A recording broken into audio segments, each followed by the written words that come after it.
এইবোৰে কয় যে হাতকে কথা এটা মনত পৰিলে এয়াৰ হয় যে এই বনাব ৰখি আছোঁ হাতকে মানে মনত পৰিলে কথাটো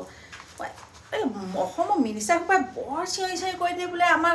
মানে গভৰ্ণমেণ্ট হস্পিটেল একদম চবতকৈ ভাল ট্ৰিটমেণ্ট আমাৰ ইয়াতে এনেকৈ শুনি থাকোঁ আৰু নিউজতে পাই থাকোঁ ন কিন্তু চবতকৈ ব্ৰেণ্ডেড হস্পিটেলবিলাক এতিয়া অসমতে গৈ আছে প্ৰাইভেট হস্পিটেলবিলাক কিয় গভৰ্ণমেণ্ট হস্পিটেল যদি ইমান ভাল তেতিয়াহ'লে কিয় প্ৰাইভেটবিলাকক এলাউ কৰিছে তাত যাবৰ কাৰণে ক'লে হ'ল আমি গভৰ্ণমেণ্টত এনেকুৱা মানে ফেচিলিটি দিছোঁ তহঁতৰ দৰকাৰেই নাই সেনেকৈ ক'ব লাগে ন এতিয়া সেইদিনাখন জুবিন গাৰ্গৰ এটা সেয়া শুনিলোঁ গান এটা কথা এটা শুনিলোঁ যে পাপৰখন হ'ল খাদ্য কিন্তু হয় এটা শব্দ সেই সেনেকুৱা কথাই চাগে আৰু ফুলজাৰি ফুটাই